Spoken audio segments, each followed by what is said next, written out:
Hello again, good evening. It's Ghana, West Africa, so it's GMT, Greenwich.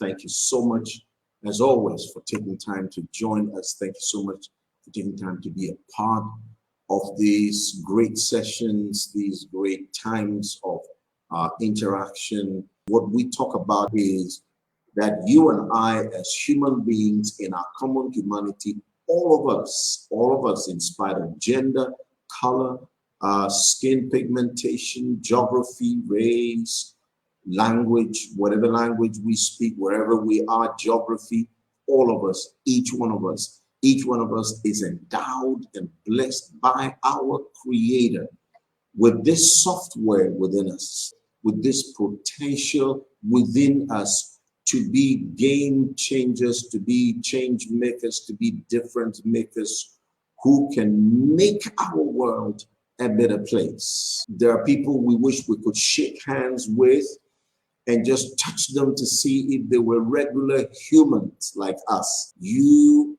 and I are no less in quality, whether it's quality of brain, whether it's quality of heart, quality of soul. Each one of us is endowed in the same way, as profoundly as those we admire and those we wish we could be like. We have had case studies where we have looked at lives who were born in obscurity, who grew up in abject poverty. These people were written out just by virtue of their geography, where they were born, where they lived, and the skin pigmentation and race and gender and language and all of that. But they're profound stories of rising up.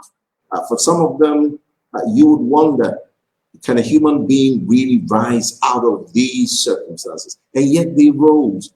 They rose out, came out, and became champions of transformational change. We are people who dwell and live on so much blessing, so much good, natural resource, and what have you.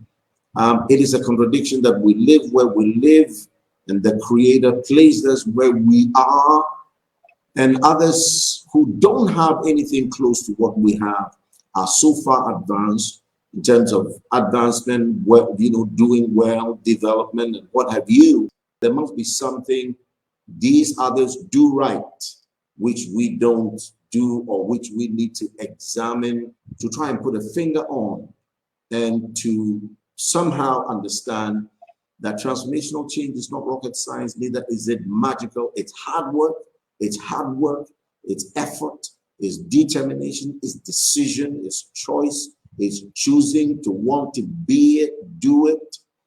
And that's what it really is. We encapsulate it in simple terms. We say it is the lack of the values, these leadership values at the personal level. Just as an aeroplane or an aircraft takes off from this point of embarkation, as sure as the pilot is in their right mind, their right frame of mind, and the whole direction and the whole navigation of the aircraft follows the instruction, follows the itinerary, follows the route, follows the path. In the same way, you and I can be guaranteed, Africa, we can be guaranteed, so long as we can be inspired by the values these countries, these individuals pursue, we will also get there. There's no way you take off going to a destination, following the path, or even if you missed your way and reroute it, so long as you reroute and you follow the path, you know you will arrive at your destination. So Africa will arrive. We will arrive at the destination of great transformational change, like the Dubais, like the Singapores. Values is what leads us to the place of transformational change. Values is what is leading Rwanda to the transformational change they are experiencing. Values is what led Singapore to the transformational change experience. Values first. Yes, ideas are important, concepts are important, but then values really is what drives thoughts and drives ideas and drives concepts to transformational change.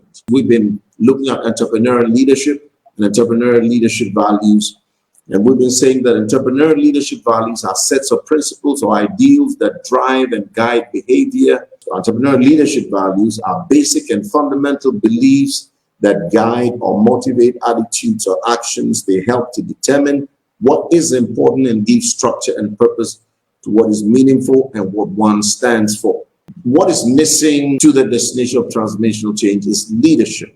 Leadership. For us as global change makers, we try to focus on 4 pillars of leadership. What we call faith leadership, which is where the moral compass is, moral values, upright values, dealing with integrity and dealing with credibility is crucial. The second pillar of leadership is transformational leadership. Transformational leadership is just saying, after all of the knowledge you acquire, how does it deliver transformational change? Real progress, real advancement. Then the third pillar for us is entrepreneurial leadership. Entrepreneurial leadership really is what we've been talking about and engaging for a while now. The fourth pillar, which is digital leadership. Digital leadership simply has to do with the digital revolution. And as you know, the digital space has become part of our lives. Now, why entrepreneurial leadership? Entrepreneurship in a simple, narrow concept has been a commercial activity or an activity that delivers profit. In other words, monetary profit, monetary terms. It is more than entrepreneurship. It is a leadership pillar. Leadership, as we know, has values. Leadership really is about values. The values of the visionary capability, the values of problem solving, the values of innovative thinking, the values of creative thinking, the values of hard work, values which is a result of mindset or thinking is what influences your attitudes, your actions, your behavior and lifestyle and all of that, the perceptions and how we see the world and how we see everything. Now, if we are going to be any different, and if we are going to do what Singapore has done, it cannot just be holding those at the top, which we call government, accountable. It can never be. So again, thank you. Thank you so very much for spending your time, and have a great evening. Have a great rest of the week wherever you are. Please take good care of yourself. Be careful. And we'll meet again next week, Thursday. Many blessings.